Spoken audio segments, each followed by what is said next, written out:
when you just seek the Lord, He actually does have a plan and purpose for technology, so that all would taste and see His goodness.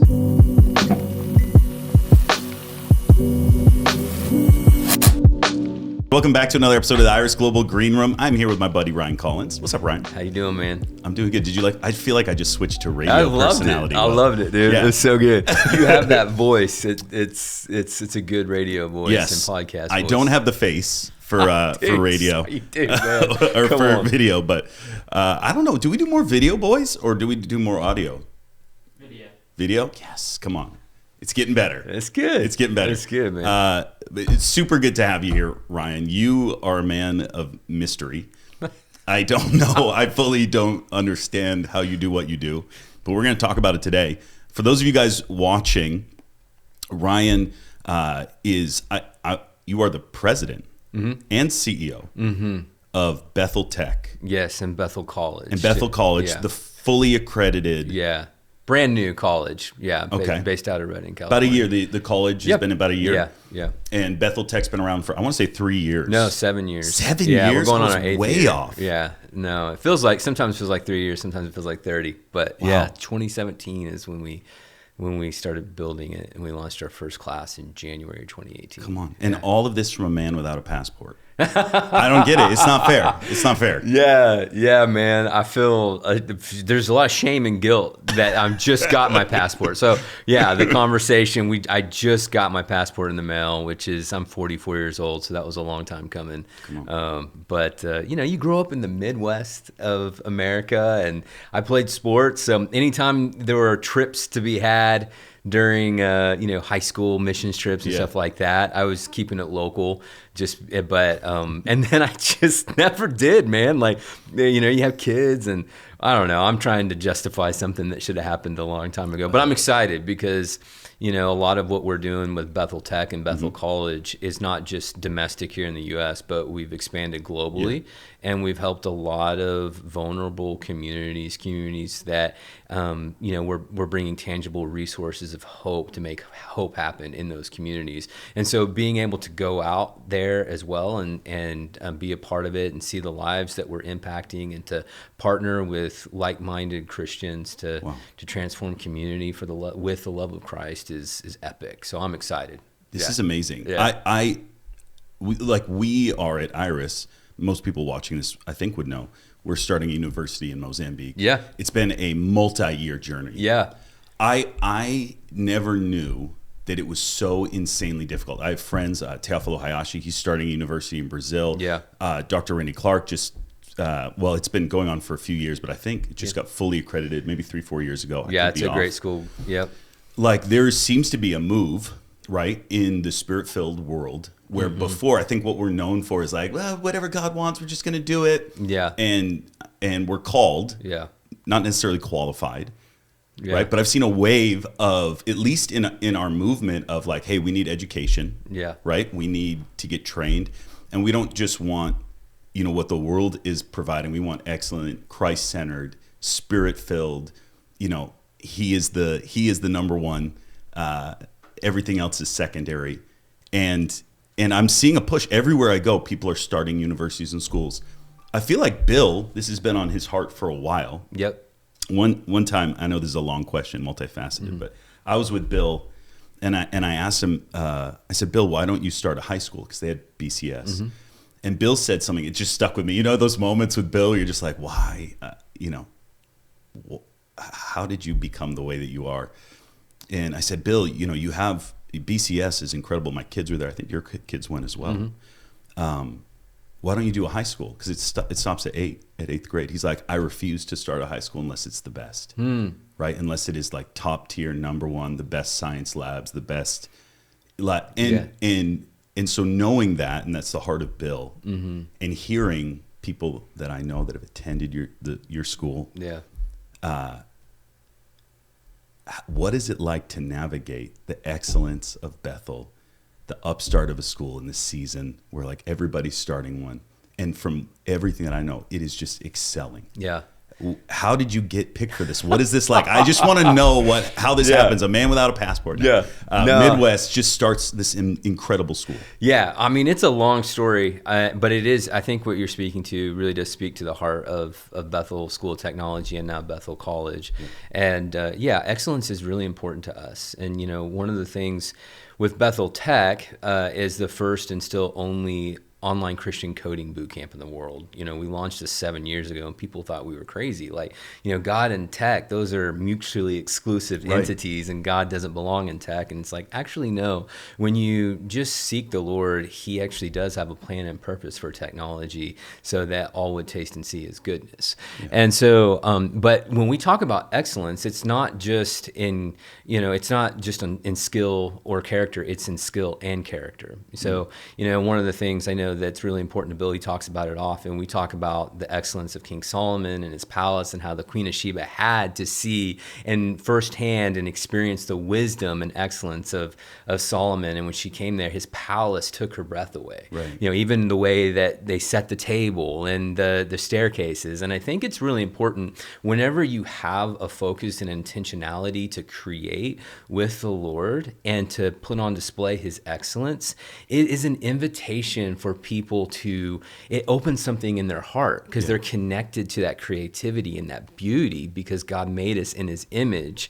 And so it pulls on the heart to know the source of all of that. And so, so that's always been our philosophy at Bethel Tech. We didn't just want to throw something together, but we had a mission to equip kingdom-minded believers with the most in-demand tech skills to usher the presence of God in the most influential space of society and serve these companies with excellence in both skill and character. We feel that if we can represent the excellence of Christ in these environments, that it will tug on the heartstrings. It will pull on people to ask why. And then that's a perfect, beautiful opportunity to share your story with Jesus and how He's impacted your life and your walk. And so we do believe that there is a massive revival on the verge in the tech space, which sounds, the drive-by narrative would be that those are two very, they're polar opposites, but fully think the exact opposite, that the space actually points to God's creativity and innovation. And whenever you work and you study, whether it's science and technology or whatever, you study creation from a humble spirit, it's actually an invitation to know the Creator. Yeah. So we feel like that there's a lot of stuff that's going to happen in that space. So we want to raise up the Daniels and Josephs and Esthers. Like, there's a lot of people asking why and how, things that are unexplainable in science. And you have to have the people there that can come in and say, well, God actually reveals His Spirit, His wisdom in the spirit realm, and it's incomprehensible to man apart from God. But now we bring that equation into it, and we feel like it'll unlock a massive revival. So so that's Bethel Tech, and so we've always had a standard of not being the best in the world, but being the best for the world. And if that's your focus, I think you're naturally inclined to continually partner with God to create excellent things. And so that's always, we never rest on our laurels. We're always looking at how can we continue to create and innovate and do it from a spirit of humility, but our focus is to put on full display the excellence of Christ. Wow. So how does that work in technology? Practically speaking. Practically speaking. So, I think that there was a report recently that over 80% of people that work in Silicon Valley are either atheist or agnostic. And unlike other spheres that have some type of biblical foundation, like higher education, we built a college, and the first colleges in America 350 years ago, New College, which is now Harvard, it was a Presbyterian school that focused on, it was a Puritan school that focused first on knowing the Bible, knowing the Word of God. Yeah. Oxford was created in 1096. And to this day, its motto is Psalm 27, one, the Lord is my light. And for the first 500 years of Oxford University, the first class that you had to take was on Bible, because the whole idea was that you couldn't know anything unless you first knew the Word of God. Everything flows from a relationship with the Word of God, with Christ. And so, but tech has always been considered this entirely humanistic endeavor that, that God and tech are mutually exclusive, that denying the existence of God, and that we are our own gods. And, and there's a lot of, let me just say this, there are a lot of ideas that come from, I think, a good place, but it's not a God place, and so Proverbs, I think it's 14:12 says that there is a way that seems right to man, but its end is destruction. If God is not at the center of everything that we do, even the things that we're trying to do for good will end up leading us into a ditch, because it's leading us not to God, but apart from God. So if we can infuse that into this space, we feel like, never before in history have you been able to reach people simultaneously like we can with technology. Incredible. It's incredible. Yeah. What we're seeing right now in the realm of technology is incredible. And I by no means am I any sort of expert, but major moves always come. Major moves of the Lord always coincide with technological advances, right? The printing press, like the industrial revolution, like all of these things, even with the internet and with the internet becoming possible. I was talking with one of our guys from China, and he was telling stories of how they used to smuggle like tape Bibles, risk their life for 4 or 5 Bibles to get taken across the border. Now we can set up Wi-Fi and the Bible will download automatically onto people's phones. It's like, it's incredible. The gospel has spread exponentially. There's a fun little statistic that I heard from Andy Bird, and it's about unreached people groups. Unreached is what, 2% or less in a nation. Wow. And but there's another term in missions that they use called unengaged, and that's no tribe. That's a tribe or a tongue. Like, when you're unengaged, there's 0 Bible, there's 0 Christians in a tribe, a tongue, or a language. And 20 years ago, there was, forgive me, it was like 3,400 something unengaged people groups. And as of 2 years ago, there was 144. Wow. Which means in the next 2 years, there'll be a day when that number goes to 0. Yeah. And I sat with Lauren Cunningham, the founder of YWAM, before he passed away. And he was talking about Bible translation, AI and translation, like all of these advances that are taking place, which is allowing for unreached. Like in the next 2-3 years, there'll be 0 unreached people groups. There'll be the first fruits of Matthew 28, the first fruits. And I'm not being weird or prophetic. Like, I don't make it weird, but that is because of technology.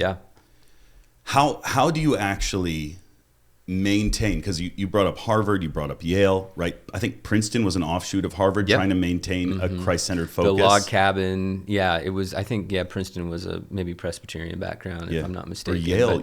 They all were. They all had Christian roots. They all started that way. How do you keep it from going awry and getting it swallowed up by the world like a lot of other universities have? Proverbs 9:10 says that the fear of the Lord is the beginning of wisdom, and knowing the Holy One is understanding. So we understand that learning is actually a privilege and a gift that God has given us, and really true learning is to know Him more. So we can go out in the backyard and we can look at, a dandelion, and we can start studying it, and we can get wrapped up in the awe-inspiring nature of God and the Creator. I think what happens is over time, and some of it just becomes distraction, but we start elevating the gift over the giver, and then eventually we replace the giver completely. And we think that the gift is actually the thing. And then we put ourselves, whether it's intentionally or unintentionally, in the seat of God, and that we think that we know best.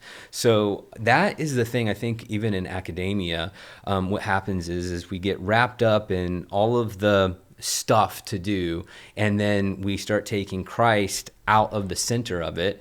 And even if it's just to put them over to the side a little bit to the left or to the right, and eventually, it doesn't take long, 3 or 4 generations, whenever the enemy puts a lie into motion, what one generation will tolerate, the next will accept, and then the next one will standardize. Wow. And so we even see that even in the creation, the origin story, how, up until, the late 50s, the standard understanding of our origin story, even in the public school system, was that we're God's creation. And then in 1958, the United States had standardized evolution as the unifying principle of biology in the public school system. I don't think it's coincidence that 4 years after that prayer was removed from the public schools. Now, I am a firm believer in the separation of church and state. I think anytime that we try to force Christianity on anyone, it ceases to be Christianity, and it becomes religion. Mm-hmm. And religion is a man-made construct that's based on fear and control. But I can't not see the correlation of taking our creation story out of the public school system, and then 4 years later, prayer is being removed. And now the default to truth in the tech space in science and technology is that, of course, we are this fortuitous concourse of atoms that happened from an accident billions of years ago. Right. And so, but what we're seeing in I think the next advancement of science and technology is the discoveries are completely blowing the minds of the leading scientists in the world, and particularly in quantum physics, because even everything you talked about, artificial intelligence, like artificial intelligence is a wonderful thing, and I mean, it's like, oh my gosh, look how advanced we are. I think that's actually, we're coming to the end of one epoch in science and technology, and AI is kind of the culmination of an epoch that started 150 years ago by a spirit-led scientist, by the way. From Cambridge University. His name's James Clerk Maxwell. I talk a lot about it in my book. But we'll talk about that. Yeah. But this really, it's interesting that we're at the culmination of this scientist, a few scientists out of the UK, who dared to believe that they could partner with God in the spirit realm to manifest heavenly solutions to solve some of the world's hardest problems and move humanity heavenward. I mean, this is the story of Christianity. Yeah. Like, Christianity has always been on the forefront of advance. Yep. What is it? Is it Wilberforce who was one of the premier leaders in abolishing slavery? Yep. Like, he was a voice. I know you probably know this better. I'm like trying to pull out all the little nuggets that I remember, but like, wasn't penicillin invented by a believer? Maybe I'm wrong, but like, there's so many. As you look throughout history, Christians have always been at the forefront of science. They haven't been scared of it. They've been on the forefront of advancing and helping people. This is the heart of the gospel, right? To serve. Love looks like something. We say that at Iris, right? Love doesn't just look like staying in a church. Love looks like serving the poor, the sick, the needy, and the broken. Yeah. And all throughout history's been written from the testimonies of believers that have not just stood on the wayside or stayed in the four walls of the church. They've taken it and brought it out. So you just described basically our whole mission statement for Bethel College. You're welcome. We're expanding the walls of the church beyond the building, and we are engaging the most influential spheres of society, whether that's science and technology, whether that's the entertainment industry, music. We're getting into the marketplace. Billy Graham said in 2000, the next great move of God would come from believers in the marketplace. I think it's believers that will actually activate that prophetic word. And so I think we're at the tipping point of it. So you're absolutely right. And technology is kind of that great mystery. And again, the Apostle Paul said in 1 Corinthians 2:6-16, he's talking about having the mind of Christ, and that God reveals his wisdom and his revelation to us spirit to spirit, and it's incomprehensible to man apart from God. I think that everything, to your point, everything that is created in society first comes somehow from some type of revelation from God. But over time, if we don't consistently have that heart posture of gratitude and reverence for our Creator, the Giver, then it then starts to go sideways, and we're not actually creating anything new. We're just building on top of the foundation that was actually put in place by Christ. Wow. Yeah, so that's where we're at the end of this epoch in science and technology. The next epoch that will come is from quantum computing and quantum mechanics. So, what's fascinating about quantum mechanics is that this is nothing, it's not a new science. I mean, the quantum mechanics has been around since the beginning of the early 1900s. Yeah. It's moved at a snail's pace compared to like what our classical computing ideas and what we saw in the 80s, and then the rise of the internet. And but I mean, the reason why I think it has moved at a snail's pace is that it's non-intuitive to the human mind, because it's not based on algebraic logic. It's based on being able to connect subatomic particles, whether they be 100 miles away, 1,000 miles away, theoretically light years away. And as scientists are trying to figure out these non-intuitive components of quantum mechanics and subatomic particles, they can't figure out how they're acting and behaving. Their only rationale is that there has to be a guiding force in a parallel universe or another universe that's causing these things to behave the way and connect the way that they do. And so it's as if, Luke 19:40 says, even the stones would cry out that Jesus is king,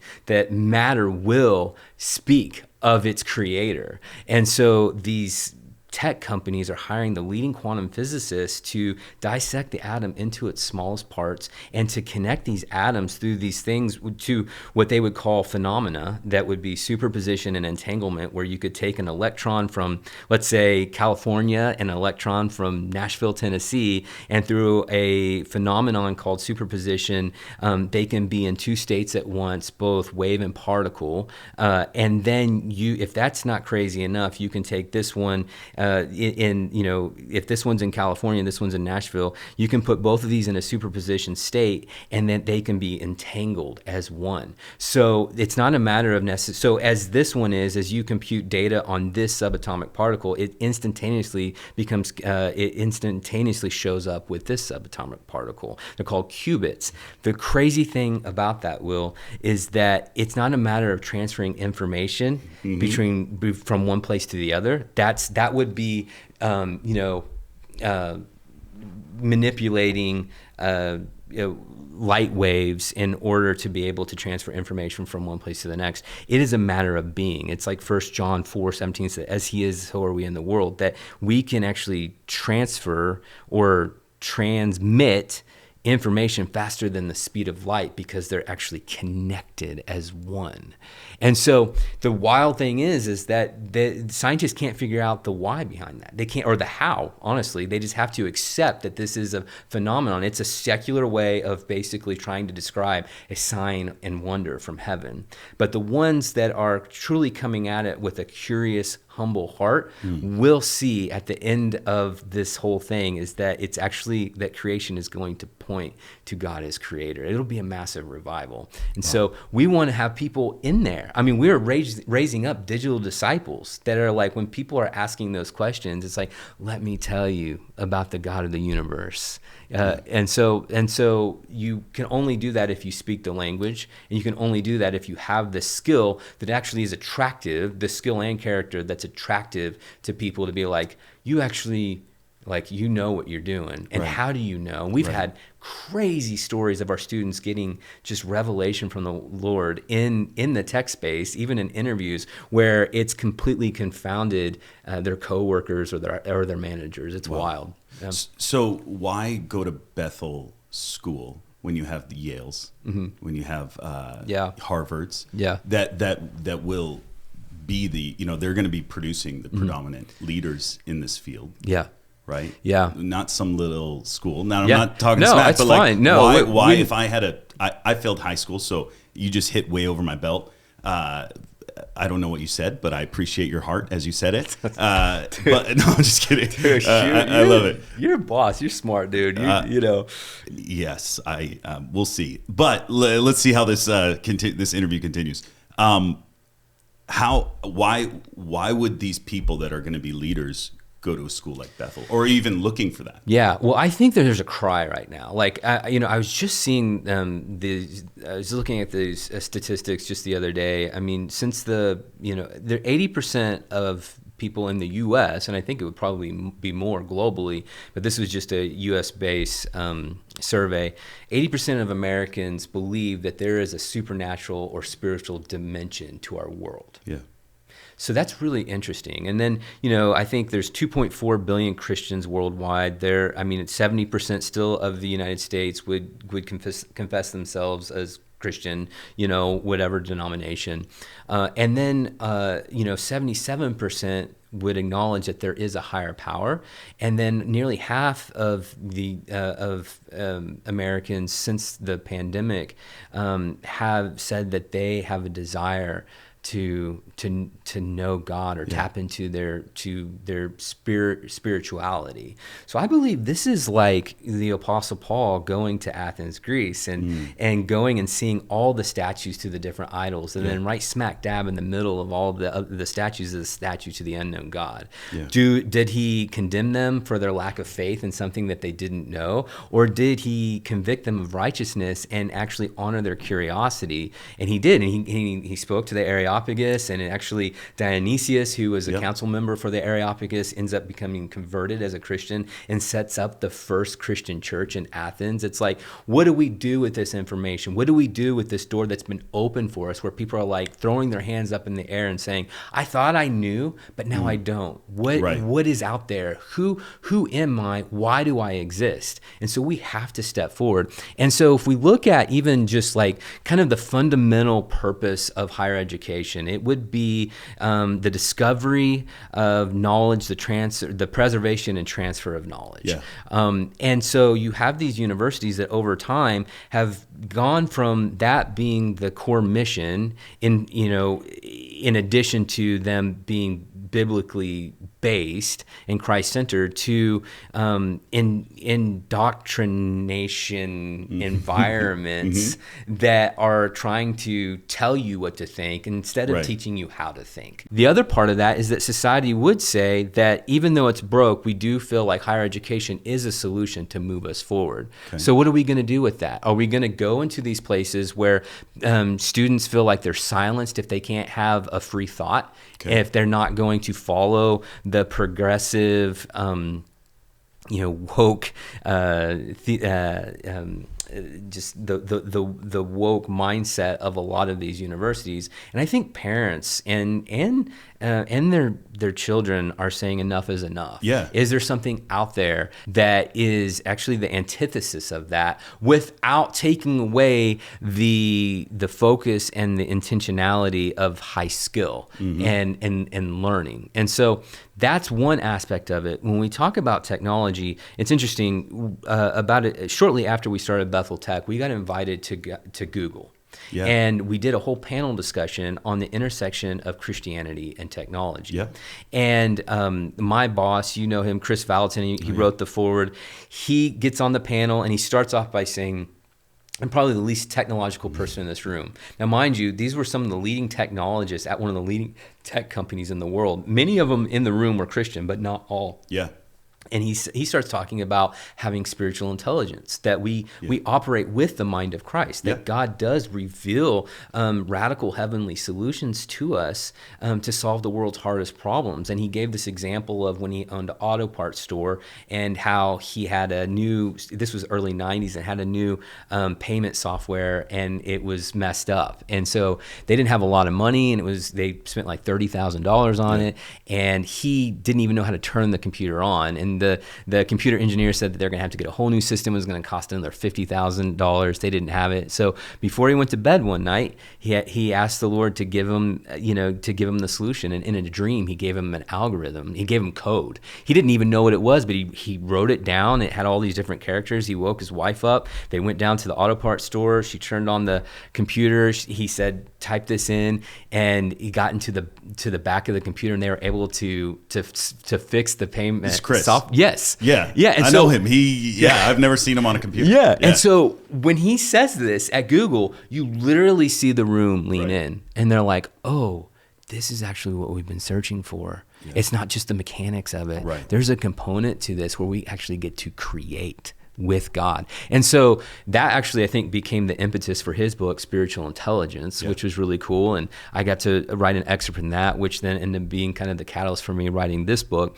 And so that idea of spiritual intelligence, to bring Christ in the center, the cornerstone of everything that we do, and that we get to partner with him to innovate and create so that we move humanity heavenward. I think that's the thing that certainly believers are looking for. And I think that that we represent that. And we're small right now, but we have a big vision to change the world. You just made a statement, move humanity heavenward. Mm-hmm. What does that mean? Yeah, so actually I stole that from my wife. And it became a core theme of my book, because the kind of the basic understanding of innovation in the tech space is that you innovate to move humanity forward.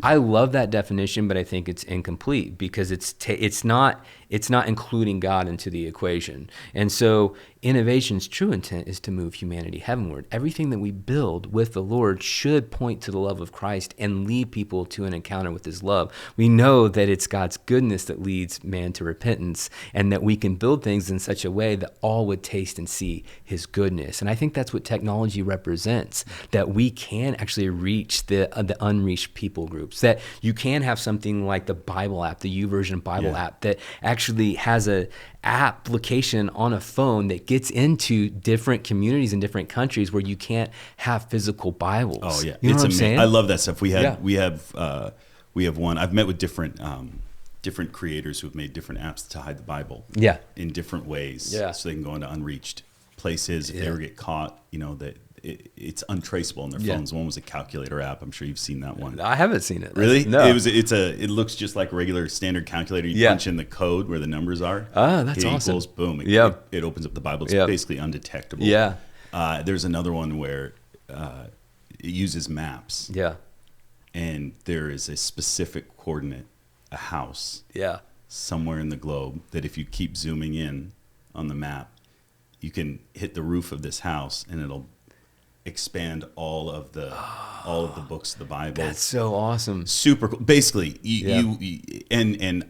I don't know how it all works, but undetectable. Yeah, like for the most part. Yeah, and you have to know the exact house, the exact coordinates. That is so cool. I did not know that. Yeah, there's some really incredible things out there, and the Wi-Fi stuff, where you, like, people travel around with a little free Wi-Fi thing. They set it up in a coffee shop, and automatically the Bible gets down if they link up, because that's what happens with viruses, right? Like, people are using that for viruses. Yeah. Let's use it to get the word out. And the testimonies, some of the testimonies I've heard coming through that are just incredible. But that's just the cutting edge, right? Mm-hmm. What I hear a lot, at least what I think I'm hearing a lot of, is the 7 mountains in what you're saying, right? And I have a different take on the 7 mountains than I think the most do, because Lauren Cunningham and Bill Bright, do you know who those guys? Yeah. Yep. They actually had the vision originally for the 7 mountains. Okay. The 2 friends, they came together, they shared this vision. They had like the exact same vision. Yeah. And it wasn't called 7 mountains, it was called 7 spheres. Okay. At the time. Yeah. It was later on, it was converted to 7 mountains. Mm-hmm. But with both of them, it was not go and take leadership in these areas, go and be the heads or the best. It was, Lord, what's the strategy to reach the lost in the world? Yeah. And it was an image of serving, right? These 7 different spheres of society. How do you guys navigate, like, wanting to be the best, right? Number one, and maintaining that heart of service, which really as a missional guy,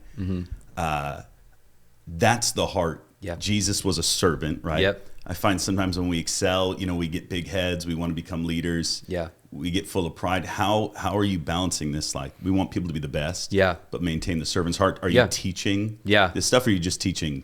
No, it's technology? A great question. So, I have kind of my life philosophy, and it's something that we, really have grabbed a hold of with our school, is that you love God and you serve others.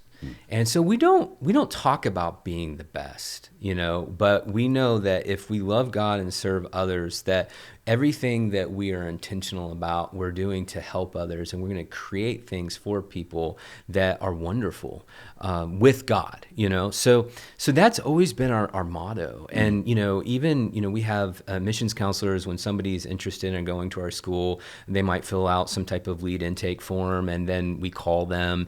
And the thing that we've said from day one is whether somebody actually goes to our school or not, they're going to get the kingdom through their conversation with you.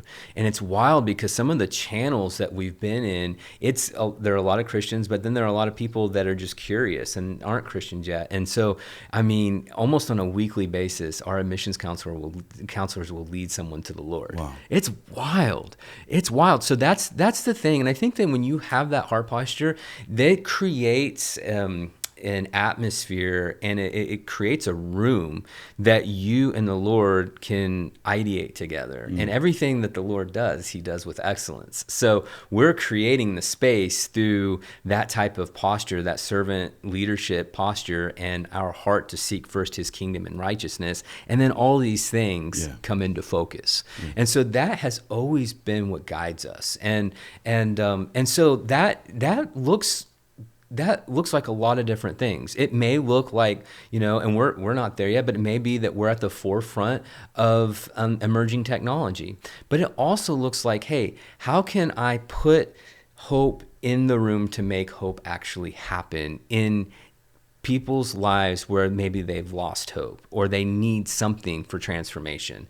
And that certainly looks like it from a spiritual component, but also what tools can I put in your hand? Like if, you talked about, the book of Matthew 25, we have a mandate to give people to help people in need, like to give them a fish if they're hungry. Yeah. But from that foundation, what if we could teach someone to fish so that they could then establish, these ecosystems that are healthy, that it's rooted in the Word of God, and then it's they're thinking generationally, and they're creating legacy, and it's like, okay, teaching someone to fish in the 21st century.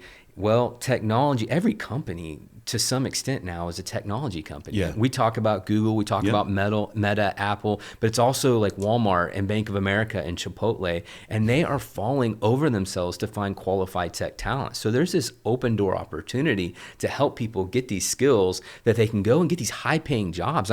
You're starting. Give me an example of high paying. Okay. Yeah. So, starting average pay for like a software developer is $80,000. Data science. We have students that start out making $150,000. It's wild, and they were making like $30,000 as a barista. Common? It's not. Okay. The common is $75,000. Just right out of school. Right out of school. But that's great. And you're not spending 4 years in our program and $200,000. Like, we're in Nashville right now. Vanderbilt University is now $100,000 a year. So it's crazy. So the ROI is like, it's sinking. But you can go through our program, whether it's 15 weeks or 36 weeks long, and you're spending $5,000 to $18,000 depending on the program. And these are highly employable credentials to help you get in, get out, and get a job. And then that's where the drinking from a fire hose learning begins. And now, it's not uncommon in 3 years to be making $200K as a software developer. Seriously? Or a data scientist. What am I doing with my life?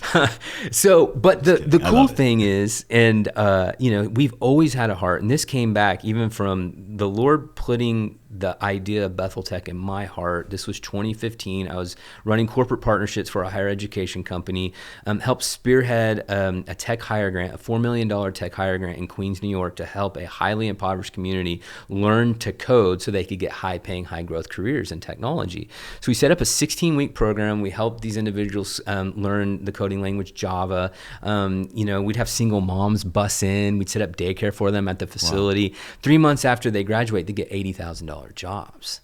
I had this thought in my heart. I said, this is how you transform community. That's nuts. As soon as I had that thought in my heart, I heard the Lord say, you're absolutely right, Ryan. Would you build something like this with me, where people didn't just discover what they're capable of, but they discovered their identity as my son or my daughter, and I love them deeply, and I made them on purpose and for a purpose. That was the seed of Bethel Tech being planted in my heart. And then through a series of divine connections and just like God just orchestrating it all, we connected with Bethel and with Chris, but we've always had that heart to help transform community through kingdom-based high-skill education. Yeah. And so fast forward to 7 years later, and like we're helping individuals in Rwanda, in the Philippines, in India, in Kenya, helping Native American communities and marginalized communities domestically. Always had a heart for single moms. We've helped sex traffic survivors go through our program and get jobs, homeless individuals, and these testimonies are so radical. Wow. In fact, I'll share one with you if that's okay. Of course. We actually, the last time we connected 2 years ago in Colorado. We were at Andrew Womack's Ministries, and the fascinating thing about me being there is I got invited, and I had no frame of reference for that meeting. And I got an email from someone in our Bethel environment who I wouldn't say we were close, but friends, he sent me an email and he said, I feel like the Lord told me I needed to invite you to this meeting. And without me even thinking about it, I heard the Lord say, you need to go to that meeting. And so I said yes. And there were a lot of really cool things, one of which is that we became friends. But at that same time, we had just wrapped up a pilot with in the Philippines with a nonprofit group called Convoy of Hope. And we were helping women in that community learn to code so they could get these great jobs. And we had one young woman, I think she was 21 years old, and she crushed it. Like she actually won our Excellence in Capstone Project Award. Wow. She is so creative. She's brilliant. And so but now the next step was we got to get them jobs. They're going to have to work remote. Right. And so anyways, get to Andrew Womack, and I meet the chief technology officer, and he's like, we would love to hire, we need some developers. And he's like, but I know how much your graduates are making out of the gate. He's like, we can't necessarily pay that. Do you have anybody that is high capacity, is great at, has a lot of potential, maybe would take a little bit less, but knows that they're working on something that's so important and impactful to spread the good news of Jesus? And I immediately thought of this young woman in the Philippines. So long story not as long, we set up the connection, the interview. They end up hiring her. Wow. And they give her for her, it was, in her family, it was transformative. So we get on a phone call with our contact at Convoy, and we tell her, and she starts crying. She goes, Ryan, you don't understand. Renzi, that's the young woman's name. She's been in our program since she was a baby. She was a part of our bottle program. Stop. Yeah, for 20 plus years, Will. And is this Bethel's bottle program? No, this was Convoy of Hope. Yeah. Okay. And that was just a really cool relation. Everything I think is built out of connection and relationship on wanting to help people. But anyways, so they said for the last 20 years, they've been a part of our feed program, Renzi and her family, and oftentimes the meals that we provide are their only source of nourishment. So to see her go from barely surviving to now thriving, and what this is going to mean for her and her family and her community, that is why we're doing what we're doing. And I think that we can do that everywhere, and because learning has become democratized. You don't have to go to a 4-year university and spend hundreds of thousands of dollars. You don't have to sit in a classroom. You can do it online, which our program is fully online. That's what I'm doing right now. Yeah. And now there's more of an opportunity to work remote as well. Yeah. And so we we are missing phenomenal talent globally. It is, talent, I think, is equal. It's equally distributed, but there's talent everywhere. Mm-hmm. The opportunity is not everywhere. Right. So we have to create the opportunity for everyone, because we're going to find those next Elon Musks in India or Kenya or Mozambique. We're going to find these people, and all they need is an opportunity. And so now here's the deal. We do that, but they have a strong foundation of knowing that God made them on purpose and for a purpose, that he's a good and loving Father, that he desires a personal relationship with him, and that he sent Jesus to save us so that we could have eternal relationship with him. They have that as their basis. Now there is this supernatural but organic basically path that's been created, that we are creating spirit-led technology, spirit-led businesses, spirit-led media, all this. And it's not a matter of doing, it's a matter of being, because they understand their identity in Christ. Okay, help me with that. That sounds great. Yeah. Right? It's not a matter of doing, Yeah. It's a matter of being. What does that mean practically? Yep. Right? So are you teaching the word? Are you? Yeah. Yeah, like just Yeah. because Yeah. it sound like hey, Yeah. hey, catch my heart. Like Yeah. sometimes in So- the spirit world, Yeah. like Yeah. spirit-filled world, we're just like So- it's just about being with Jesus. No. So practical? let me back up there, because I am a doing person. I like to get things done. Yep. I think that you do, you work. You work enthusiastically and you work hard for the Lord. Yeah. We work as worthy unto the Lord, Colossians 3:23, and so it is a matter of doing. But oftentimes people's identities are wrapped up in what they do. Yeah. And that ends up being, apart from God, you see a lot of these incredibly successful, whether they're entrepreneurs, business owners, technologists, and they get to the top of the mountain of intellect, and they're losing oxygen, because they're like, is there not something more? I thought I made it. And there's despair, and there's anxiety, and so the being part of it, everything has to flow from our relationship with God. Like all discovery is just a manifestation of our relationship with the Lord. So the idea that we can walk into any situation knowing that we can appropriate the authority of the kingdom of heaven wherever we go, and that we get to partner with God to create things, to think tridimensionally, to think beyond what our senses tell us, but then we get to pull those into the natural world. And they're things that move humanity heavenward. Like I said, that's the part of it that I think gets lost. Like humanity is not optimizing its potential without God. And so that's the thing. If we can marry those two, so we're not all about like, hey, I am what my job tells me I am. Right. But I am a royal priesthood. Yeah. I am a son or a daughter of the Most High God. And from that, I can do all things through Christ who strengthens me. And nothing is impossible with God. Yep. And so that's the part of it that I think because you have a lot of well-intentioned individuals, companies, schools that are also wanting to bring hope into hopeless situations. Yeah. It will never fully hit its mark unless God is at the center of it all. And so that's where we get to come in. And how cool is it to activate this prophetic word of Billy Graham in 2000 that the next great move of God will come from believers in the marketplace, because we dared to go after those things and engage spaces that the church has largely been absent from. Right. And we didn't just do it like we're all going to do it in skill, and then we're going to somehow fit God into that box of learning. No, like we have what we call revival group, and it is the secret sauce to everything that we do. And it's based off of the School of Supernatural Ministry at Bethel, where we're teaching things like culture of honor, healthy relationship and community, brave communication, identity in Christ, trustworthiness.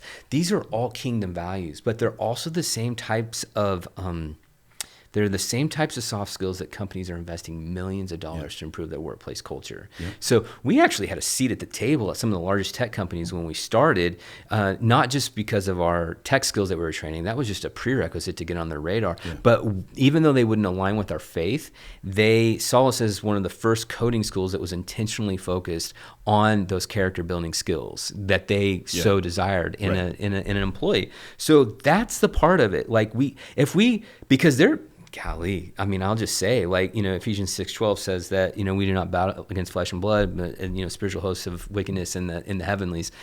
There is a battle for these environments.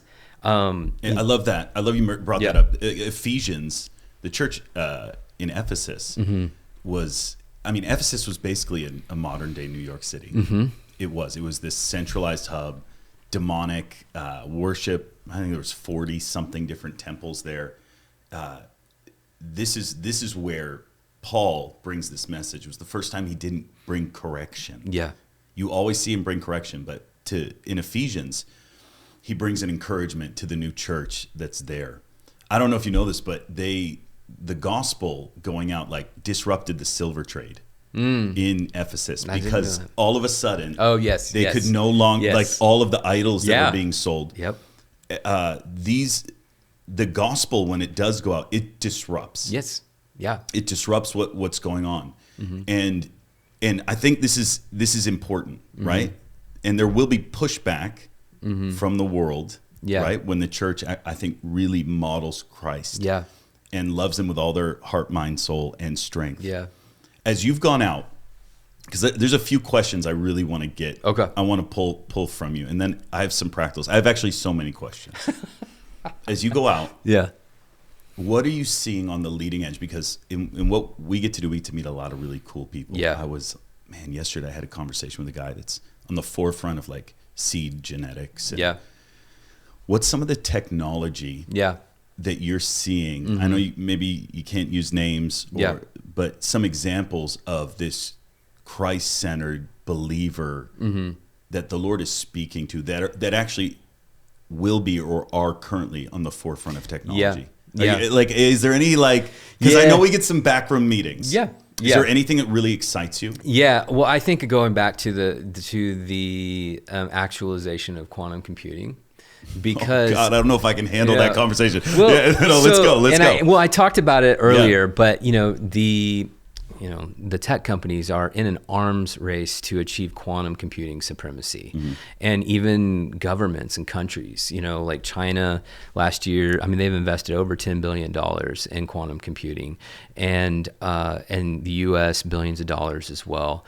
And the reality is that the potential of being able to to transfer and compute data on a quantum computer is exponentially faster than even our fastest supercomputers today. So it would take our fastest supercomputer perhaps 100 years to compute data. It'd take a quantum computer seconds or minutes. And so the availability of that information at our hands in real time and what we can do with it, like a lot of experts believe that the data that quantum computing will provide will help us to be able to cure incurable diseases like cancer, because in real time they'll be able to go in and replicate like a protein molecule to where that virus is and figure out a customized solution to cure that particular disease. Let's define quantum computing for the layman, right? Yeah. So I think a lot of times when people hear quantum computing, they think, will this make my video stream clearer? Like, will this, right? And so like, let's just, because even as I've done very light study on it, it has nothing to do with making things faster, even though it is exponentially faster. Let me take a swing at it and see if this hits the mark. It's basically compiling data, right? And processing all the variables at insane, as we currently know it. Yeah. So that would be the understanding. So I think the way that people, again, apart from God, would rationalize quantum computing is just kind of a next step, a next iteration of artificial intelligence, which artificial intelligence is really just a highly sophisticated predictive analytics tool. And so that's not what I'm talking about. Like I'm talking about building computers that simulate nature. And so post World War II, there's a gentleman by the name of Richard Feynman. He's probably considered the greatest American physicist post World War II. I mean, Hawking's up there as well. But he said, he has this famous quote. He's the one that actually came up with the idea of a quantum computer. And so first of all, he says, if you think you understand quantum mechanics, you don't understand quantum mechanics. And I think that speaks to the non-intuitive nature of this, because it defies reality. It defies reality as we know it. Okay. It's a window into the complexity of creation.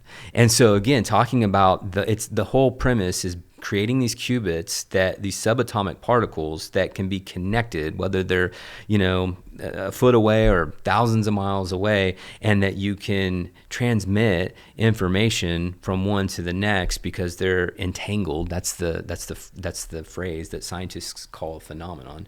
That if you can build enough of these qubits and connect them together, you can create a working quantum computer that it allows us to do things that we never thought possible, like curing incurable diseases in the medical field. Also, it's the most secure type of cybersecurity, because these qubits are highly sensitive. You actually have to store them in sub-zero temperatures. Right. And so any type of interference would be decoherence. It would break the connection. So if you think about that in terms of creating a token, a cybersecurity key, and any type of intruder that comes in, that noise will break that connection, and it will alert it'll alert us that there is an intruder, and then a new key, a new highly secure key will be created. So those are just two examples.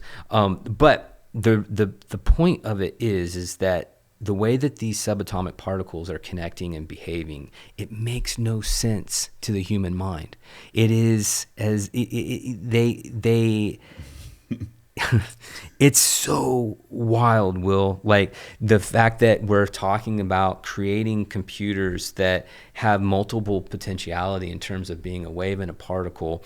I can't even explain it, because I mean, I'm not an expert in the field, what I will say, I'm the philosopher almost. I am showing the why behind the how to activate the next generation to do the how. Wow.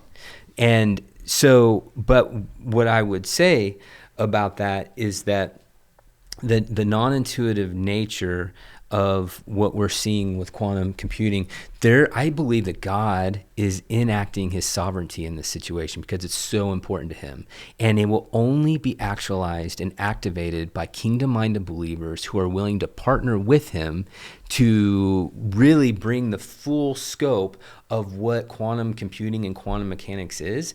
And at the end of that path is the discovery that Christ, Emmanuel, is with us, and that God is creator. Creation will shout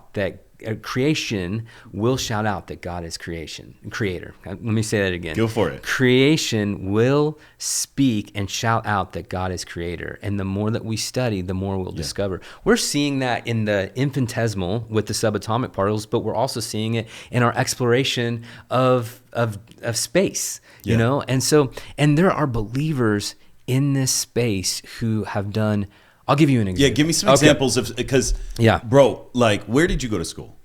I went to University of Missouri. I was a journalism major.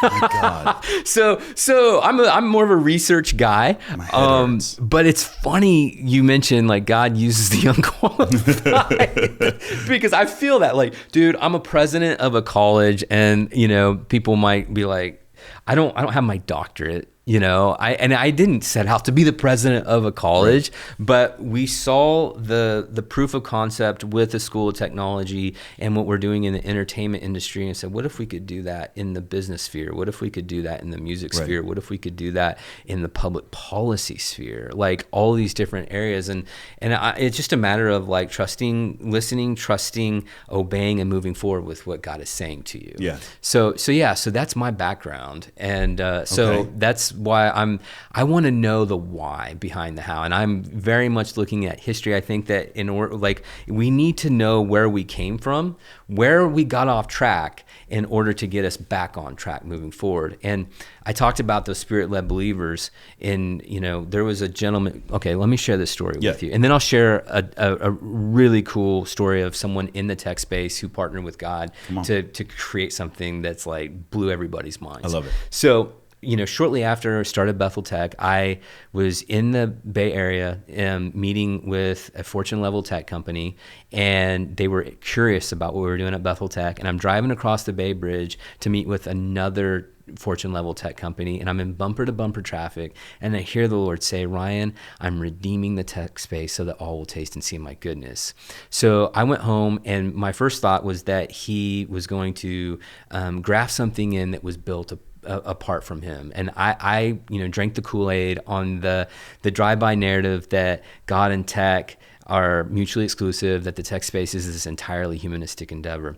A few months later, I'm driving again, and God said, what did you think I said when I meant I'm redeeming the tech space? I said, and so I said, I have these conversations in the car with him, and you're gonna graft this into your will and use it for good. He's like, no, look up what the word redeem means. So as soon as I could, I looked up the word redeem, and it says regain possession of. He said, Ryan, I'm regaining possession of something that is near and dear to my heart that I will use so that all will taste and see my goodness, that points to my nature as creator and innovator, and will be an invitation for all of creation, humanity, my prized treasure, to enter into an eternal relationship with me. And so I had to know, if he's redeeming something, that means that it started with him. Was there a spot in modern history where he partnered with spirit-led believers to create the foundation of our modern tech space?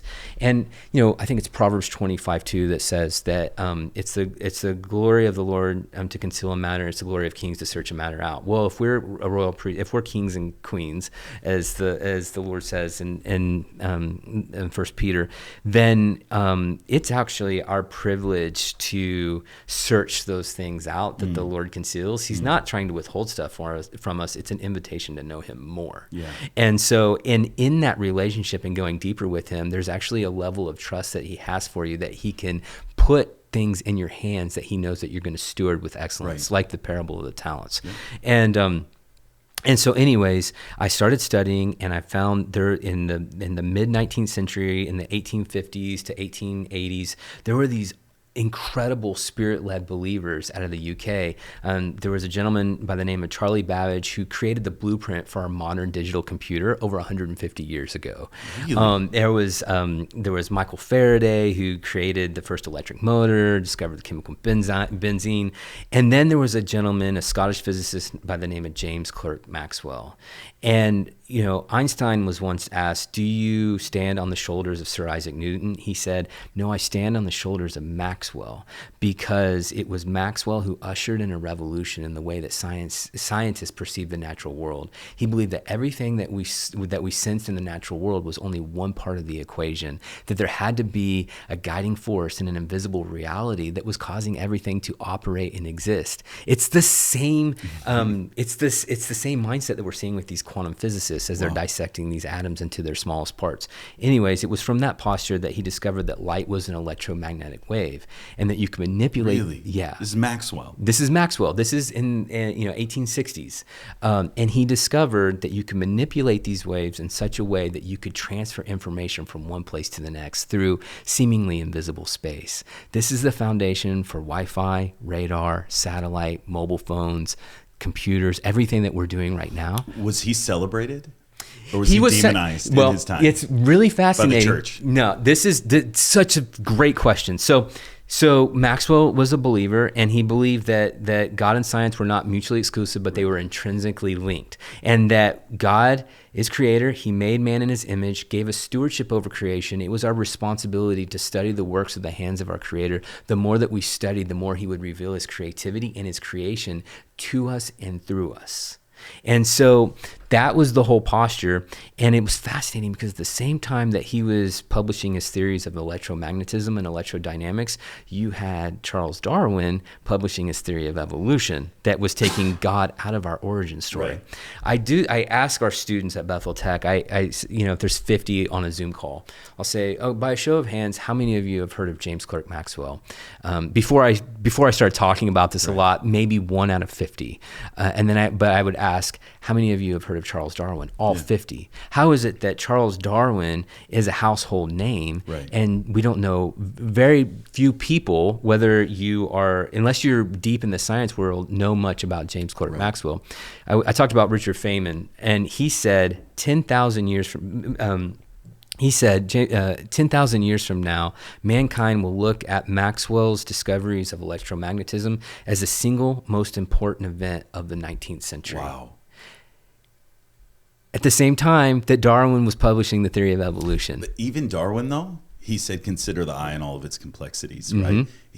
It has to point to some sort of creator. Even Darwin.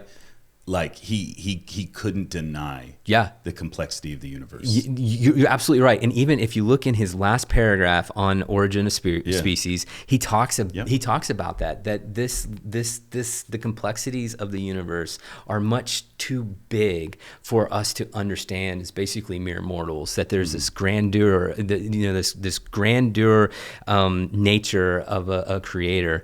It's sad. I did a lot of research on Darwin as well for this book, and there were some really sad things that happened in his life that I think impacted his theology. And it's a dangerous place to go when we create our theology off of circumstance and tragedy.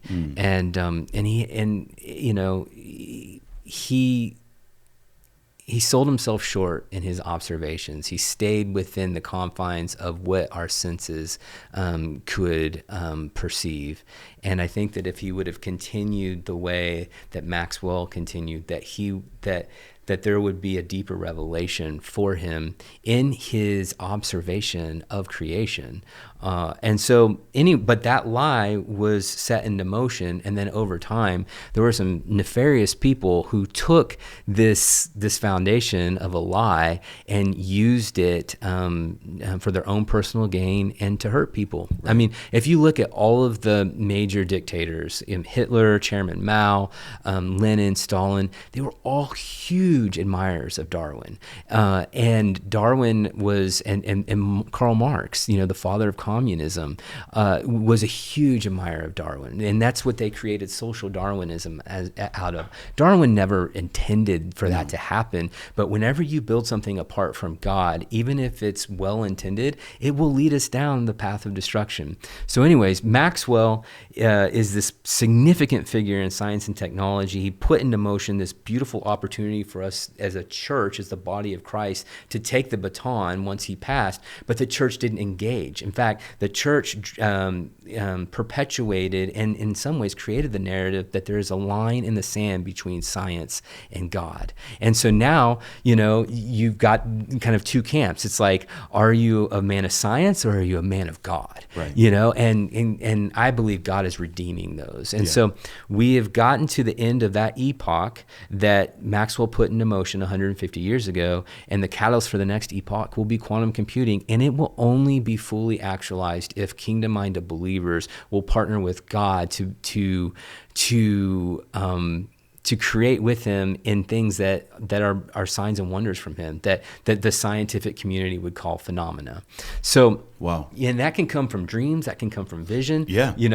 I've heard so many stories of people getting dreams. I mean, not on the quantum side, but like, I hunt, I bow hunt. Yeah. Matthews, the guy that developed Matthews, he got it from a dream. Yep. I have a good friend, I've had him on, not a podcast when we were in Reading, my buddy Dave Wagner. Mm-hmm. There's a prophet I've had on named Dave Wagner. There's also my other friend Dave Wagner from Minnesota. He invented non-bleeding painter's tape, like blue tape, frog tape. He actually is the inventor of frog tape. He got that through a series of dreams, and like I love. For me, I can understand that. Yeah. Right. The bigger quantum stuff I can't understand, but I've watched God reveal. I look at it as the word of wisdom, right? Word of wisdom, word of knowledge. I think they go hand in hand. Information given to us by God that we had no prior knowledge to. I know so many people that I talk with them, and how did you learn this? They're like, I just know it. It's inside of me. As I've grown closer with the Lord, He unveils things and unravels things to me. Where do we start tiptoeing on Tower of Babel? Such a great question. When we elevate the gift over the giver, when we make ourselves, because inevitably what happens when we elevate the gift over the giver, we make ourselves our own God. And so that is the thing that we have to look out for. If we, even in the science of, one of my concerns with quantum mechanics and quantum computing is that that believers would set this into motion, and there would be discoveries that completely astound people. And then if we're not careful, we start making quantum into a religion. And you've already seen it with like universalism and things like that. Like, I mean, this was what I don't know if it was Tesla, but there was who was the guy? There was this he was a polymath anyways, he was around the time of Tesla, but he wrote a book called The Universal One, and it's interesting. He starts with the book of John in his opening. It's like, oh, this looks good, and then more, it's like, oh, we actually have, it's more of an energy, we get to tap into the energy and all that stuff. It's like, oh man, so we're going this way again. We're putting ourselves in God's seat, and God's like, what are you doing? How many times do I have to go through this with you? But I will say, I do believe that there are believers who are partnering with God, that it's unexplainable. The only rationale is that I partnered with God to do this. And I've got a friend, he's probably the smartest person I've ever met. He's literally a rocket scientist. And he's a little bit older than us. And in the early 90s, he was working with Boeing. And they were partnered. They had a contract with NASA to create the International Space Station. International Space Station is like this massive laboratory in space, and it's all designed to study deep space. It's space exploration, so that we can find answers to some of the biggest questions of the universe. And so he was part of the team that was building that out with Boeing. And they had a problem that they could not solve. At that point in time, it was like a $60 million problem. It would have been probably $1 billion today. But they were not going to be able to move forward with the ISS unless they solved this problem. And for months, he was working with NASA PhD scientists, the smartest scientists in the world at that time. And they could not figure out a solution. Well, my friend, his name's John, he's a believer. And one night before bed, he asked God for a solution, and in a dream he got what he would call a new math. Very similar to the story with Chris and his auto parts payment software. Anyways, he wakes up, he writes it down, he takes it to his boss. His boss says, let's put it in front of the team. And so he presents it to the NASA scientists. They're kind of scratching their heads, and they're like, is everything okay? And he said, yeah, we feel like this could work. How did you get this? And so he told them, and they didn't want to do it because of the source of how he came to this new math, because God gave it to him in a dream. And so, and this is the hallmark of a good boss. John's boss said, look, you guys have been trying to Novell for 6 months, trying to figure this out. If you think that theoretically this could work, I say we do it. And who cares if God told John how to do it? And so anyways, they put the solution into motion, and it works. Wow. And so, a few years later, International Space Station is up, 25 years. And I really believe that it is a laboratory that when people come from a humble, curious heart, it will actually point to God as creator. And so what was so fascinating about that is that gave John this platform to share his testimony. And when he would go and speak at these, like at a symposium, they were less interested in the solution as they were into how he got the solution. And he led so many people to the Lord. We need more Johns in this. And God is calling people to do that. And I think God is calling, they're stirring in their heart. Even people who were like, maybe early on, they didn't get science in elementary school and they thought, this isn't for me. And God's saying, wait. Yeah. I want you, and you think differently, and you think with me, and we're going to do amazing things together so that all would taste and see my goodness. So there are things like that, and you hear of new technology, but this is the moment in time that we're in. I think it's a pivotal moment in history, and technology is really a tool that takes on the function of its user. If I gave you a hammer, you could build a home, or you could use it as a weapon and crack somebody over the head. It's what you choose to do with it. It's the same thing with AI too. It's just a reflection of the humans that train it. It's too easy to sit in a pew and be like, that's the enemy, right? Like that's way too easy. It's a simplified way of looking at technology, looking at the advances of technology. I love the fact that you can pull back, see Christ, see the Lord and his hand in every, from NASA to computing to AI. I'm sure we have some similar friends at Google developing AI. Like, and I've known them, I've walked with them for years, right? They love the Lord.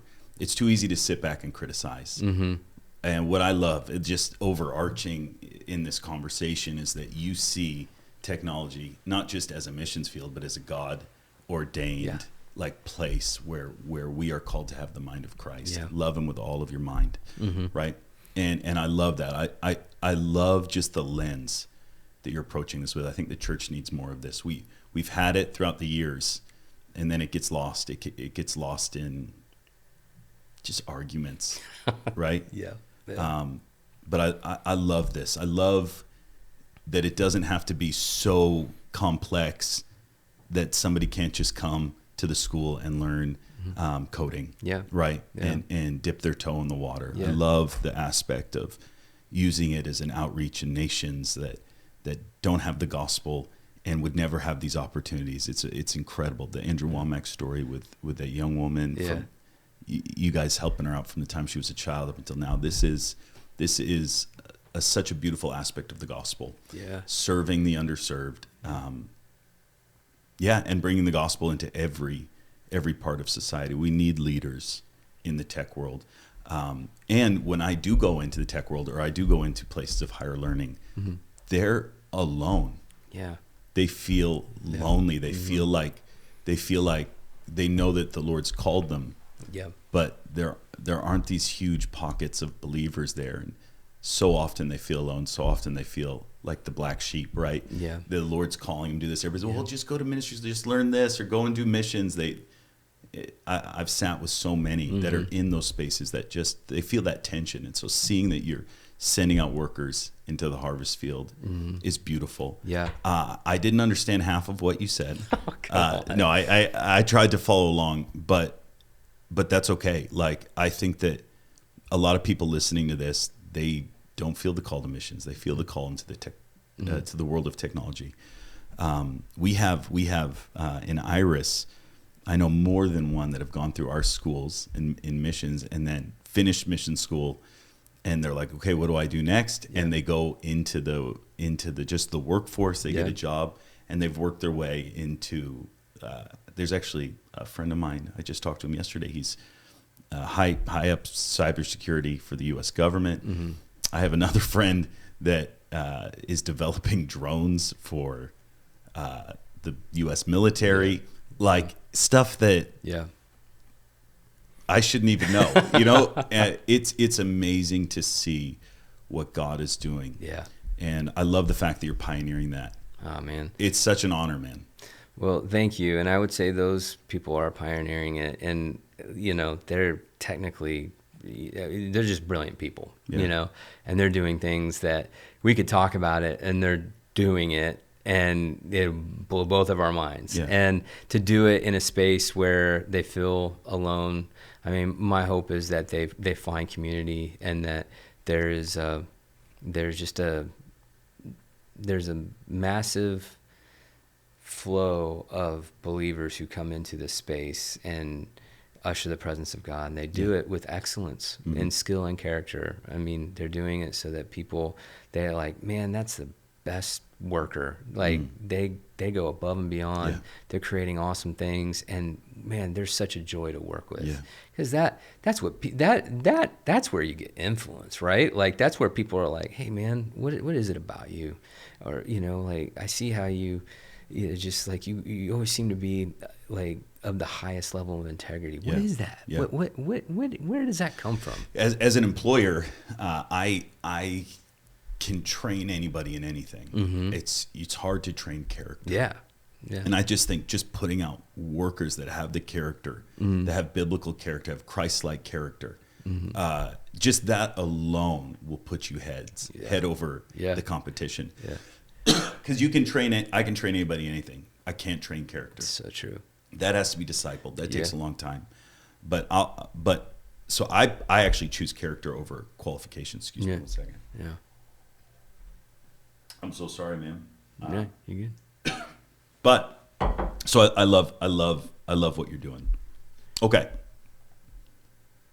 This isn't this far away, like unreachable goal. It sounds like you will take anyone. Of course not anyone, but like somebody that's starting. Yeah. How would somebody go about getting connected with the school? Yeah. So, I mean, you could go to our website. It's betheltech.net. And then we also have our new bethelcollege.edu website where you can learn about our tech school. You can learn about our school of music. You can learn about our conservatory. We're building a school of business that we should be launching in the next year, probably August of 2025. And there'll be other programs. You can go there and get the information. And if you feel the Lord stirring something in your heart that you want to at least have a conversation, there's a simple form that you can fill out and talk to one of our admissions counselors, and that's one of the things too, I'll say with our tech school, that 99% of our students have no background in tech before they start with us. And so don't disqualify yourself because you feel like you don't have an informal or formal background in technology. Like there's a massive need for an infusion of new talent in the tech space to meet the talent gap. There's, going to be 1 million job shortfall in the next 5 years in tech. And you can't reskill enough people that are already in tech to solve for that shortfall. So the opportunity is great. And so just if you feel like this is something for you, at least look at it. And ultimately it's like, what is the Holy Spirit saying to you? Yeah. And our program is the core of everything that we do. So you do need to be a Christian to go through our program. Yep. And hold on, say that again. You do need to be a Christian to go through our program. Really? Yeah. Yeah. I love that. Yeah. So it is in line with what we've done at Bethel. It is an apostolic training center. Now we do have an evangelistic approach when we're going into some of these vulnerable communities in developing countries and things like that. But the kind of how we started in the core of what we've done is to raise up kingdom-minded believers with these skills so they can, and so we've had people who, my gosh, that no background, and they go in and they're just getting incredible jobs. Average is $75,000, but some of them making $150,000 and really building some incredible things. And so we're 7 years old, and gosh, it feels like kind of in one way it's like, man, I can't believe we're 7 years old, and we're still just scratching the surface, and we have an eternity mindset. So we know that and so we're scratching the surface on what we believe we can do with the Lord. And then our students, this is just a starting point. Like we're kind of that catalyst to get them going. And then what they'll learn, a year on the job and after, like they're going to look back and be like, oh my gosh, like I learned so much being completely immersed in it. And so we get to be that starting point for people, which we're really excited. And how many months is your average training? You said there was a couple of different. Yeah, we have a micro credential that's 15 weeks long, and then we have our main program is 36 weeks long. We did just launch a bachelor's degree in computer science. Just launched that as part of the college, and what we've done is we've stair-stepped the learning journey. So if you could go through the micro credential that's 15 weeks long, that's $5,000. It's an employable skill. So if you go through that, it's front-end web development or data analytics. Get a job as, say, a data analyst, and now you're working for a company that most likely values education, and they'll pay for you to go back to school and get that next part of it into the main program. And then that main program then transfers into our computer science program. So the idea is to be smart, to optimize your most valuable resources, which are time and money, and not burden you with a lot of debt. So you feel like even though you have a good paying job, that you're years out from it actually feeling like it is because of all the student loan debt that you have to pay back. We don't do that. I love that. I have so many friends. I had a friend that went to Brown that came and talked to me after I'd done missions for a few years, and so he said, "I wish I would have taken your track, your track in life instead of." He's like, "Now I'm $100,000 in debt. I'm going to be working this off for the next." I still don't think he's paid it off. It's a lot more now, dude. $100,000 is actually not that bad these days, but I love it. I'm getting my education at Global Awakening. I'm getting through their seminary. I never had a desire to be educated. And even now, as I'm CEO of Iris, itinerating, dad, husband, a lot of other things. I still have found some time to chisel away at this. So that's awesome. What I love is just, every excuse that you've had on, maybe you guys, what you've had on getting educated or not, or learning a new skill. We never want to reach a place of plateau. And you'd be amazed. How much is something like the? It's our program ranges from $5,000 to $18,000. Okay. And then we do scholarships and discounts and things like that. So, I mean it's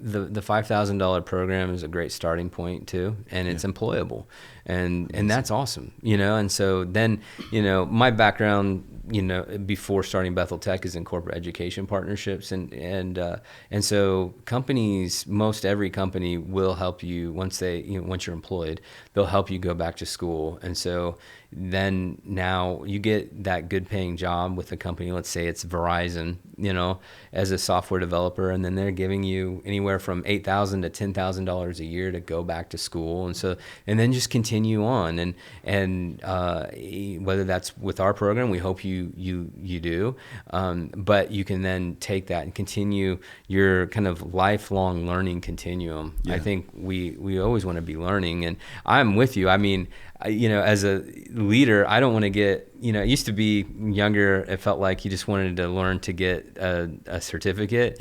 I don't care about the certificate at all. I just want to learn so I can actually grow as a leader and, as a person, and helping my organization. So that's like, okay, I feel like that's the heart posture of really utilizing what you're learning. And the beauty of the modality of whether it's online or hybrid, it really does help the adult or non-traditional learner to meet them where they're at in their life, so they don't have to drop everything to spend 5 hours a day in a classroom setting. Wow. Yeah. Dude, I love it.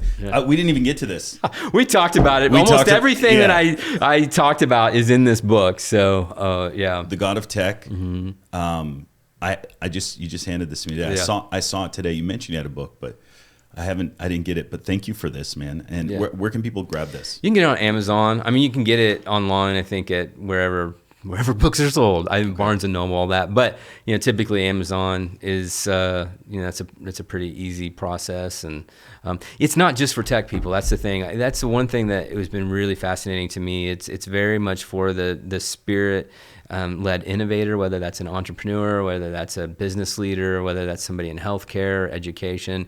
It really ultimately it's really an encouragement and activation for you to partner with God, to appropriate the kingdom of heaven in your sphere of influence, in your environment, and to create radical heavenly solutions to solve the world's hardest problems. That might look like quantum computing, but that might look like, some type of, new type of, masking tape or something. We talked about frog tape. Yeah. Like whatever it is that the Lord's put in your heart, like you can use that with Him, so that ultimately we hit our goal, and that is that people would encounter the love of Christ. Yeah. So I think in our maybe revival culture, we've done a disservice to many people sitting in the pews, our brothers and sisters in Christ, where we've made the apostolic or the fivefold the goal. Yeah. Right, where people look at the fivefold as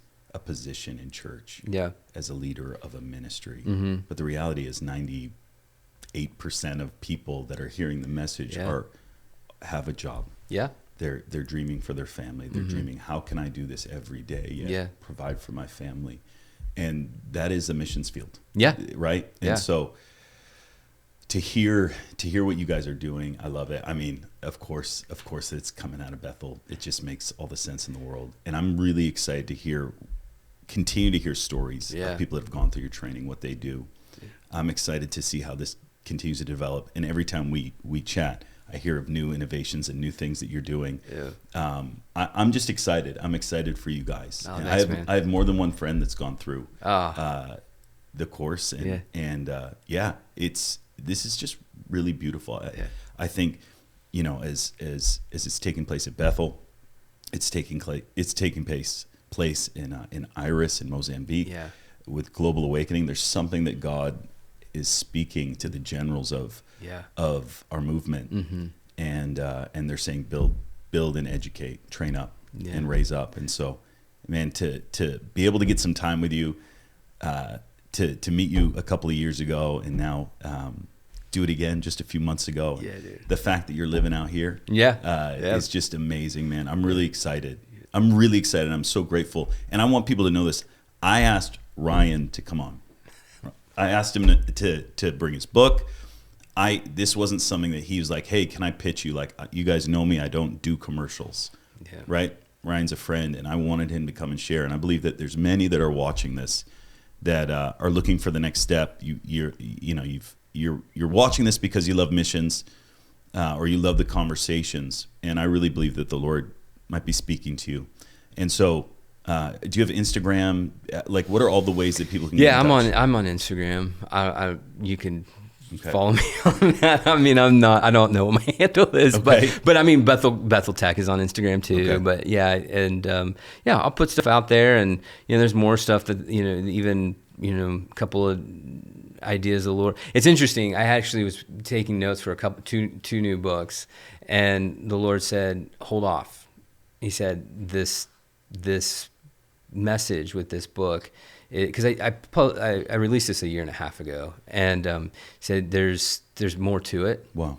And the message is timely for the season that we're in. And I hope you hear me. I'm not saying that out of pride.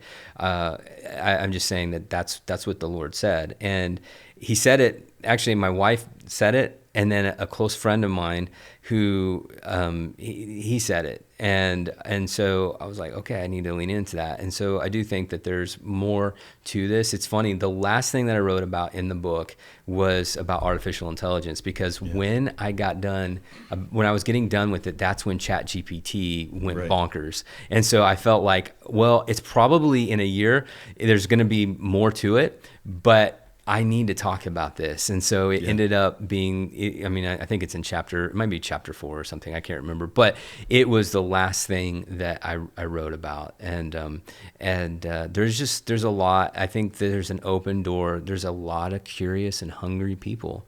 And if you'll listen, you'll hear the cry for the search for Christ. They might not use the same Christianese, the language that we use, right. But when you hear someone, maybe it's a coworker that says that they're having suicidal thoughts, or break that spirit of oppression right then and there in the name of Jesus. When you hear someone say that they have some type of diagnosis that some health issue that they have to live with, declare healing in the name of Jesus. And we've actually had high-level Christian executives at some of the biggest tech companies in the world that been able to have the privilege to connect with, and encouraging them to do that, and they've done it. Wow. And what I've realized, you talked about sitting in the pews, what we're doing is we are equipping the saints for ministry. And the church is not confined to the walls of a building. The church is the people. It's the body of Christ with him as the head. Like there's nothing that we can't do, and we don't do it because it's because we can do it. We do it because we are bringing the love of Christ, and we're bringing health and wholeness and restoration and salvation and identity and transformation to people's lives. It's, do you love people so much that you're willing to take that step of faith? And God is protecting you. I really believe it. He's looking for those believers who will boldly take that step, and he'll multiply your one step. He'll multiply it 10x, 100x, 1,000x. We're going to see a great move of God in the workplace, in the tech space, in science and technology. It's just a matter of believers who are willing to believe that and activate it with God. Boom. Is there, last question? Okay. Is there anything I didn't ask? No, dude, this was a great. You wish I asked. No, man, this is so good, and I just want to say thank you so much. I love what you guys are doing at Iris, and I will say this: I think that the Lord. There's a massive revival that's about to break out in Africa, and there are areas of Africa that are highlighted. I would say in the spirit realm, you're starting to see it. There's a strong intentionality of major tech companies in like Kenya. Yeah. I'll just tell you this, we just got a $2 million grant, and part of that is to help people in Kenya. And so we know that we have to, light always dispels darkness, but it has to be present in order to do so. And that's what you guys have done. You guys have modeled that with excellence. Like what you guys are doing at Iris is so phenomenal, and I feel like as much as you've done, you're just scratching the surface, and you have been put in this place for such a time as this, because there is something special brewing in Africa. Yeah. And we'll look like our kids will look back 150 years from now and be like, hey, remember when God did this? We'll look back at that foundation. But this time, instead of it going away from Maxwell because we didn't take the baton, that our kids, the next generations will know how to effectively, because we'll prioritize it. We'll pass the baton for generations to come. And that's what you guys carry. So this is such a privilege, man. I love it, dude. Yeah. Well, a lot of people don't know this, but Heidi is actually, and Roland are both Dr. Heidi, Dr. Roland. Mm-hmm. She got her degree from King's. I think she was one of the first women ever to get their doctorate from King's, and she did it. I believe it was 3 years. That doesn't surprise me. Which is insanity. And so Heidi actually is a high value for education, like very, very high. It's one of the reasons why I'm doing it. Yeah, one of the reasons, and I want to honor Randy. Yeah, it's something that we champion at all of our schools, and I love that there's a place within our community that we can send people to. Yeah. Ryan. Hey, thanks, You're amazing, man. dude. Thank you. You too. Thank you so much. Yeah. And guys, hit like, hit subscribe, do all the little things that you do, and we will see you on the next episode.